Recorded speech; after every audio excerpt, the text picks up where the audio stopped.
Hi friends, ഇന്നത്തെ കഥയിലേക്ക് എല്ലാവർക്കും സ്വാഗതം. വീഡിയോയിലേക്ക് പോകുന്നതിന് മുമ്പേ തന്നെ ഈ ചാനൽ ആരെങ്കിലും ഫസ്റ്റായിട്ട് കാണുന്നവരുണ്ടെങ്കിൽ ഫസ്റ്റ് ചാനൽ സബ്സ്ക്രൈബ് ചെയ്ത് ലൈക്ക് ചെയ്ത് സപ്പോർട്ട് ചെയ്ത് കാണാം. ലക്ഷ്മി കരച്ചിലടക്കാൻ വയ്യാതെ ഇരുന്ന് കരയാണ്. അപ്പോൾ മഹേന്ദ്രൻ സാറ് ജ്യൂസൊക്കെ കൊണ്ടു കൊടുക്കുകയാണ്. അപ്പോൾ ലക്ഷ്മി മഹേന്ദ്രൻ സാറിനോട് പറയാണ്, അതായത് എന്ന് ആ മഹേഷ് ഇവിടെ കാലുകുത്തി അന്ന് മുതൽ ചന്ദ്രികയുടെയും മലരൻ്റെയും കഷ്ടകാലമാണ്. ഏട്ടാ, ചന്ദ്രികയെയും മലരനെയും അവൻ എന്തെങ്കിലും ചെയ്യുമോ? ഇല്ല ലക്ഷ്മി, ചന്ദ്രികയ്ക്കും മലരനും ഒന്നും സംഭവിക്കില്ല. നീ ധൈര്യമായിട്ടിരിക്കുക. ഭഗവാൻ നമ്മളെ കൈവിടില്ല. ഇത്രയും വർഷം കഴിഞ്ഞ് ചന്ദ്രികയെയും മലരനെയും നമ്മുടെ കൈമേൽ എത്തിച്ച ഭഗവാൻ ഇത്രയും പെട്ടെന്ന് തന്നെ നമ്മുടെ കയ്യിൽ നിന്നും അകറ്റുമോ? ചന്ദ്രികയോടുള്ള ദേഷ്യത്തിന് ആ മഹേഷ് ചന്ദ്രികയെ എന്തെങ്കിലും ചെയ്യും. ഏയ്, എനിക്ക് പേടി തോന്നുന്നു ഏട്ടാ. ഇല്ല, ചന്ദ്രിക നല്ല ധൈര്യശാലിയാണ്. അവൾക്കൊന്നും സംഭവിക്കില്ല. നീ ധൈര്യമായിരിക്കും ലക്ഷ്മി. ഞാൻ ജോയിൻറ്റ് കമ്മീഷണറെ കണ്ട് ഈ കേസ് വളരെ വേഗത്തിൽ അന്വേഷിക്കാൻ വേണ്ടി പറയാം. നീ ധൈര്യമായിരിക്കുക. ഞാൻ ഈ ജ്യൂസ് ഇവിടെ വെക്കാം, എടുത്തു കുടിക്ക്. മഹേന്ദ്ര സാർ അവിടെ നിന്ന് പോയി. അപ്പോൾ ലക്ഷ്മി വീണ്ടും പ്രാർത്ഥിക്കുകയാണ്, ഭഗവാനെ, എൻ്റെ കുഞ്ഞുങ്ങളെ എൻ്റെ അടുത്ത് തന്നെ എത്തിക്ക്. അവർക്ക് എന്തെങ്കിലും സംഭവിച്ചാൽ ഞാൻ പിന്നെ ജീവനോടെ ഉണ്ടാവില്ല. മഹേഷും മനോഹറൊക്കെ നല്ല സന്തോഷത്തിലാണുള്ളത്. അവിടെ അപ്പോഴാണ് അവരുടെ ആ കൂട്ടുകാരൻ ഗ്യാസ് കൊണ്ടുവന്നത്. ചേട്ടാ, ഗ്യാസ് കൊണ്ടുവന്നിട്ടുണ്ട്. ഒന്നുകൊണ്ട് പ്രശ്നം ഉണ്ടാവില്ലല്ലോ അല്ലേ? പ്രശ്നങ്ങളൊന്നും ഇല്ലാതെയെല്ലാം അവസാനിപ്പിക്കാൻ പറ്റുമല്ലോ. ചേട്ടൻ ഒന്നുകൊണ്ടും പേടിക്കണ്ട. ഏത് റൂമാണെന്ന് പറഞ്ഞാൽ മതി, ഞാൻ കൃത്യമായിട്ട് ചെയ്തു തരാം. അപ്പോഴാണ് മഹേഷ് അങ്ങോട്ട് വന്നത്. അപ്പോൾ മനോഹർ പറയാണ്, മഹേഷേ, ഇവൻ സിലിണ്ടർ കൊണ്ടുവന്നിട്ടുണ്ട്. ശരി, ചന്ദ്രികയും മോളെയും ഞാൻ പുറത്ത് വണ്ടിയിൽ കയറ്റിയിരുത്തിയിട്ടുണ്ട്. സിദ്ധാർത്ഥിനെ അങ്ങ് തീർത്തേക്ക്. അപ്പോൾ മനോഹർ, ശരി, തീർത്തേക്കാം. വാ, നമുക്ക് പോവാം. സിദ്ധാർത്ഥിൻ്റെ കാര്യം വളരെ ദയനീയമാണ്. സിദ്ധാർത്ഥ് ഇതുവരെ കിടന്നിടത്തുനിന്ന് എണീറ്റിട്ടില്ല. പോരാത്തതിന് കൈയും പിന്നിൽ കെട്ടിയിട്ടിട്ടാണല്ലോ ഉള്ളത്. 3 പേരും ഗ്യാസ് കൊണ്ട് സിദ്ധുവിൻ്റെ റൂമിലേക്ക് വരികയാണ്. ചേട്ടാ, ഇവിടെയുള്ള എല്ലാ ജനലുകളും ലോക്കാണെന്ന് നോക്കിയേ. ശരി, നോക്കിയിട്ട് വരാം. മനോഹർ വീണ്ടും അയാളെ ഓർമ്മിപ്പിക്കുകയാണ്.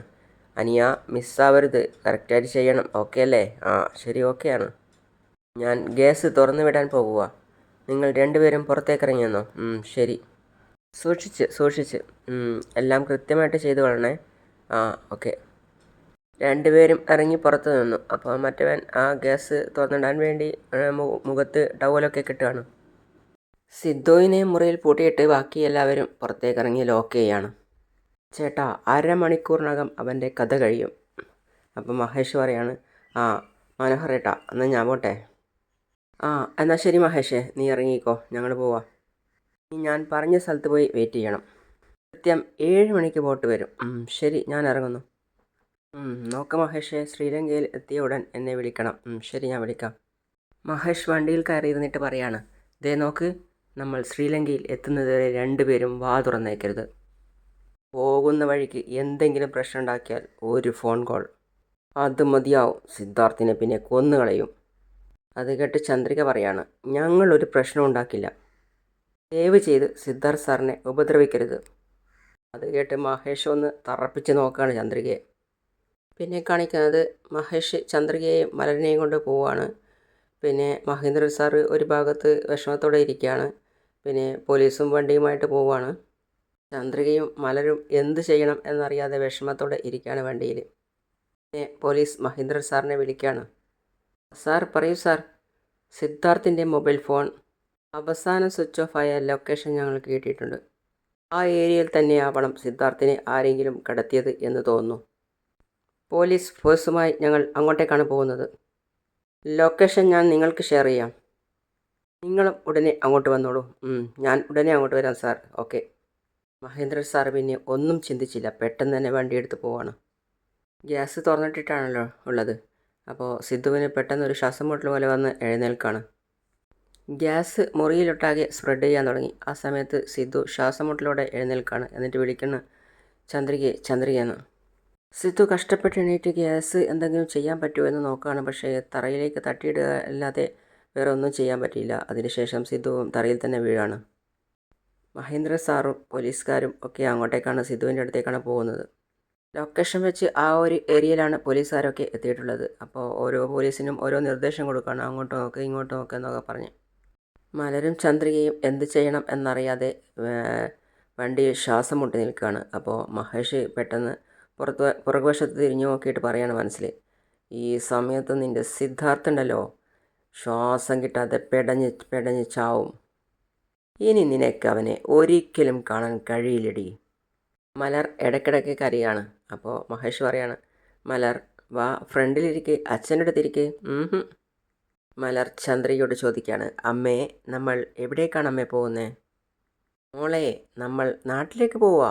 മഹേഷ് സന്തോഷത്തോടെ പറയാണ്, ഞാൻ നാട്ടിലേക്കൊന്നും വരുന്നില്ല, ഞാൻ സിദ്ധുവിൻ്റെ കൂടെ ഇവിടെ നിൽക്കൂ. നോക്ക് മലർ, സിദ്ധു നിൻ്റെ അച്ഛനല്ല, ഞാനാണ് നിൻ്റെ അച്ഛൻ. നീ എൻ്റെ കൂടെയാണ് താമസിക്കേണ്ടത്. ഞാൻ നിന്നെ പുതിയ സ്കൂളിൽ ചേർക്കും. നിനക്ക് എന്തൊക്കെ വേണോ അതൊക്കെ ഞാൻ വാങ്ങി തന്നിരിക്കും. നിനക്ക് നിൻ്റെ ഇഷ്ടം പോലെ സന്തോഷത്തോടെ കഴിയാം കേട്ടോ. അമ്മേ, എനിക്ക് സിദ്ധുവിനെ കാണാൻ തോന്നുന്നു അമ്മേ. എന്നെ സിദ്ധുവിൻ്റെ അടുത്ത് കൂട്ടിക്കൊണ്ട് പോവൂ അമ്മേ. കുഞ്ഞിനോട് പോലും നീ എന്നെക്കുറിച്ച് മോശമായിട്ടാണ് പറഞ്ഞിരിക്കുന്നത് അല്ലേ? അതുകൊണ്ടാണ് ഇവൾ എപ്പോഴും ആ സിദ്ധുവിനെ കാണണം എന്ന് പറഞ്ഞുകൊണ്ടിരിക്കുന്നത്. മരിക്കാൻ കിടന്ന കുഞ്ഞിനെ രക്ഷിച്ച് ജീവനോടെ തിരിച്ചു തന്നത് ഞാനാ. പക്ഷെ അതിൻ്റെ നന്ദി കുറച്ചുപോലും നിനക്കില്ലല്ലോടി. ആ സിദ്ധാർത്ഥിൻ്റെ കൂടെ കറങ്ങി നടക്കും അല്ലേ? അത് ഞാൻ കണ്ടു നിൽക്കും എന്ന് വിചാരിച്ചോ? ഞാൻ അറിയാഞ്ഞിട്ട് ചോദിക്കുക. അതെന്താ സിദ്ധുവിനെ പോലെയുള്ള ഒരാൾ ചെറുതായിട്ട് എന്തെങ്കിലും ചെയ്താലും അത് വലിയതായിട്ട് കുട്ടിയോട് പറഞ്ഞു കൊടുക്കുന്നത്? എന്നാൽ ഞാൻ ഇവൾക്ക് വേണ്ടി ചെയ്ത നല്ല കാര്യങ്ങളൊന്നും ഇവളോട് പറഞ്ഞു കൊടുത്തിട്ടുമില്ല. അതുകൊണ്ടാണ് ഇവൾ സിദ്ധാർത്ഥിനെ ഹീറോ ആയിട്ടും എന്നെ വില്ലനായിട്ടും കാണുന്നത്. ഇവൾ എന്നെ വെറുക്കുന്നുണ്ടെങ്കിൽ അതിൻ്റെ കാരണക്കാരി നീയാടി. എന്നെക്കുറിച്ച് വളരെ തെറ്റായിട്ടുള്ള കാര്യങ്ങൾ ഇവൾക്ക് നീ പറഞ്ഞു കൊടുത്തിരിക്കുക അല്ലേ? അത് കേട്ട് ചന്ദ്രിക പറയാണ്, കുട്ടികളോട് ആരാ നല്ലത് ആരാ ചീത്ത എന്ന് പറഞ്ഞു കൊടുക്കേണ്ട ആവശ്യമില്ല. നടക്കുന്നതെല്ലാം കണ്ട് അവർ തന്നെ തീരുമാനിച്ചോളും. എന്നെയും എൻ്റെ അമ്മയെയും സിദ്ധുവിൻ്റെ അടുത്ത് കൊണ്ടുപോയി ആക്ക്. ഇല്ലെങ്കിൽ ഞാൻ നിന്നെ പോലീസിന് പിടിച്ചു കൊടുക്കും. ചന്ദ്രികയെ, നീ ഇവളെ നന്നായി വളർത്തി. സ്വന്തം അച്ഛനെ തന്നെ പോലീസിന് പിടിച്ചു കൊടുക്കും എന്ന് പറയുന്നത് കേട്ടില്ലേ? കൊള്ളാം. അത് കഴിഞ്ഞ് ചന്ദ്രിക പറയാണ്, സിദ്ധു സാറിൻ്റെ കെട്ടഴിച്ച് അവിടെ നിന്നും വിട്ടേക്ക്. ഞാൻ നിൻ്റെ കൂടെ വരികയല്ലേ, പിന്നെ എന്തിനാ അദ്ദേഹത്തെ അവിടെ പൂട്ടി വച്ചിരിക്കുന്നത്? ഞാൻ എന്തിനാ അവനെ അവിടെ കെട്ടിയിട്ടിരിക്കുന്നതെന്ന് നിനക്കറിയോ? നമ്മൾ ശ്രീലങ്കയിൽ എത്തുന്നതുവരെ ഒരു പ്രശ്നവും ഇല്ലാതിരിക്കാനാ. പോകുന്ന വഴിക്ക് എന്തെങ്കിലും പ്രശ്നമുണ്ടാക്കി നീ രക്ഷപ്പെടാം എന്ന് വിചാരിച്ചാൽ അവിടെ എൻ്റെ ആളുകളാ സിദ്ധാർത്ഥിനെ തീർക്കും. അതുകൊണ്ടടി അവനെ ഒരു പണയ വസ്തുവായിട്ട് ഞാൻ അവിടെ വെച്ചിരിക്കുന്നത്. സിദ്ധുവിനെ ആക്കിയിട്ടുള്ള അതേ ബിൽഡിങ്ങിൽ പോലീസുകാരൊക്കെ എത്തി. അതിന് ശേഷം ബാക്കിൽ നിന്നും മഹേന്ദ്രൻ സാറും അവിടെ തന്നെ എത്തുകയാണ്. സാർ, എന്തായി സാർ? അത് സിദ്ധാർത്ഥിനെ കിടത്തിയത് ഇവിടെ എവിടെയോ ആണെന്ന് എനിക്ക് മനസ്സിലായിട്ടുണ്ട്. സാർ, ഞങ്ങൾ എല്ലായിടത്തും അന്വേഷിച്ചു, പക്ഷേ ഒരിടത്തും കണ്ടില്ല. അല്ലല്ലോ, ഇവിടെ തന്നെയുണ്ട്. സിദ്ധാർത്ഥിൻ്റെ ഫോൺ അവിടെ അവസാനമായി ലൊക്കേഷൻ കാണിക്കുന്നത് ഇവിടെയാണ്. അദ്ദേഹത്തെ എന്തായാലും തടവിലാക്കിയിരിക്കുന്നത് ഇവിടെ എവിടെയെങ്കിലും ആയിരിക്കും. ശരി സാർ. അപ്പോഴാണ് പെട്ടെന്ന് മഹേന്ദ്രൻ സാർ പറയുന്നത്, സാർ അവിടെ ഒരു ഗോഡൗൺ ഉണ്ടല്ലോ. അപ്പോൾ പോലീസ് പറയാണ്, ഇൻസ്പെക്ടർ അവിടെ ഒരു ഗോഡൗൺ ഉണ്ട്, അവിടെ പോയി നോക്ക് ഷട്ടർ താത്തിയിട്ട്. ശരി സാർ, ഞാൻ അവിടെ നോക്കാം. പിന്നെ എല്ലാവരും ധൃതി പിടിച്ച് അങ്ങോട്ടേക്ക് ഓടുകയാണ്. വേഗം വേഗം പെട്ടെന്ന് ഷട്ടർ ഓപ്പൺ ചെയ്യൂ. Come on come on come on fast. പെട്ടെന്ന് പെട്ടെന്ന് ഓപ്പൺ ആക്ക്. അകത്ത് ചെന്ന് നോക്ക്, കമോൺ. മഹേന്ദ്രൻ സാർ ചമക്കാണ്. സാർ സാർ എന്തു പറ്റി? സാർ ഇവിടെ. സാർ നോക്ക്, അവിടെ നിന്ന് പുക വരുന്നുണ്ടല്ലോ. ഗ്യാസ് ലീക്കാവുന്നത് പോലെ തോന്നുന്നു. വരൂ സാർ, പോയി എന്താണെന്ന് നോക്കാം. അതിൻ്റെ ഷട്ടറും ഓപ്പൺ ചെയ്ത് അവർ അതിനകത്ത് കയറുകയാണ്. പെട്ടെന്ന് ഓപ്പൺ ചെയ്തപ്പോൾ തന്നെ സിദ്ധുവിനെ കാണാണ് മഹേന്ദ്രൻ സാറ്. സിദ്ധു സിദ്ധു സിദ്ധു എന്ന് പറഞ്ഞ് മുന്നോട്ടേക്ക് ഓടുകയാണ്. സാർ മാറ്, സാർ അങ്ങോട്ട് മാറി നിൽക്കുന്ന, ഞങ്ങൾ നോക്കാം. എല്ലാവരും ചേർന്ന് എത്രയും പെട്ടെന്ന് തന്നെ സിദ്ധുവിനെ എടുക്കുക അവിടുന്ന്. കൊണ്ടുപോവാ ടേക്ക് ഫസ്റ്റ്. പെട്ടെന്നാവട്ടെ പെട്ടെന്ന്. ആരോ ഗ്യാസ് ഉപയോഗിച്ച് സിദ്ധാർത്ഥിനെ കൊല്ലാൻ ശ്രമിച്ചിരിക്കുന്നു. അവിടെ പുറത്ത് കൊണ്ടുവന്ന് ഇരുത്തിയിട്ട് തലയിലും കയ്യിലും ഒക്കെ പിടിച്ച് തടവി കൊടുക്കുകയൊക്കെ ചെയ്യുകയാണ്. അതിനുശേഷം പുറകുവശത്ത് കെട്ടിയിട്ട കൈയും അഴിക്കുകയാണ്. പിന്നെ അവിടെ കൂടിയിരിക്കുന്ന പോലീസുകാരൊക്കെ സിദ്ധുവിനെ പലതരത്തിലും എഴുന്നേൽപ്പിക്കാൻ വേണ്ടി ശ്രമിക്കുകയാണ്. അതുപോലെ തന്നെ മഹേന്ദ്രൻ സാറും നെഞ്ചൊക്കെ പിടിച്ച് അമർത്തി കൊടുക്കുകയൊക്കെ ചെയ്യാണ്. പെട്ടെന്നാണ് സിദ്ധു എഴുന്നേറ്റത്. സിദ്ധു സിദ്ധു നിനക്കൊന്നും പറ്റിയില്ലല്ലോ അല്ലേ? അങ്കിൾ അങ്കിൾ, എന്താ മോനെ, എന്താ നിനക്ക് പറ്റിയത്? എന്താ മോനെ, നിന്നോട് ആരാ മോനെ ഇതിങ്ങനെ ചെയ്തത്? ഒന്നുമില്ല അങ്കിളെ. എന്താ മോനെ പറ്റിയത്? എന്താ ഇത്? ആരാ ഇങ്ങനെ ചെയ്തത് നിന്നോട്? അല്ലേ, ഞാൻ എയർപോർട്ടിൽ നിന്നും അങ്കിളിനെ വിളിച്ചിട്ട് ക്യാബ് ബുക്ക് ചെയ്തില്ലേ? അപ്പോൾ ആ സമയത്ത് മഹേഷ് ഒരു തടി കൊണ്ട് എൻ്റെ തലയിൽ ആഞ്ഞടിച്ചു. പിന്നീട് ഉണ്ടായ സംഭവങ്ങളൊക്കെ സിദ്ധു പറഞ്ഞു കൊടുക്കുകയാണ്. പിന്നെ ചന്ദ്രികയെ വിളിക്കുന്നതും ഇനി അരമണിക്കൂർ കൊണ്ട് മലറിനെയും കൂട്ടി ഞാൻ പറയുന്ന സ്ഥലത്ത് നീ വരണം എന്നൊക്കെ പറയുന്ന കാര്യം. ഇനി കുറച്ച് സമയത്തിനകം ചന്ദ്രികയും മലരും ഇവിടേക്ക് വരുന്നുണ്ട്. ഇത് കേട്ട് മഹേന്ദ്ര സാറ് ചോദിക്കുകയാണ്, ചന്ദ്രികയും മലരും എവിടെ സിദ്ധാർത്ഥ്? അവരെ ഇന്ത്യക്ക് പുറത്തെവിടെയോ കൊണ്ടുപോകുന്നു എന്ന് പറയുന്നത് കേട്ടു. അങ്കിൾ, എവിടെയാണെന്ന് എനിക്ക് കറക്റ്റായിട്ട് അറിയില്ല. ആ ദ്രോഹി മലരിനെയും ചന്ദ്രികയെയും കൊണ്ടുപോയെന്നോ? എന്താ മോനെ നീ പറയുന്നേ?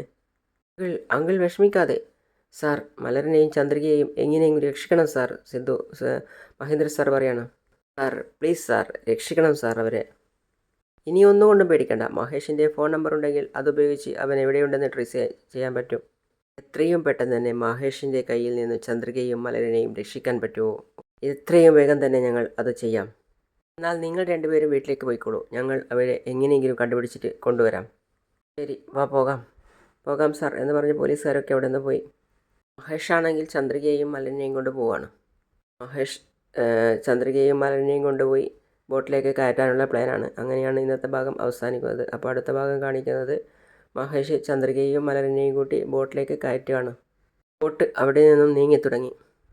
സിദ്ധുവിനെ ഓർത്ത് ചന്ദ്രിക ഒന്നും പറയാതെ അവിടെ പതുങ്ങിയിരിക്കുകയാണ്. അങ്ങനെയാണ് ഇന്നത്തെ ഭാഗം അവസാനിക്കുന്നത്. അടുത്ത പുതിയ വിശേഷമായിട്ട് വീണ്ടും കാണാം.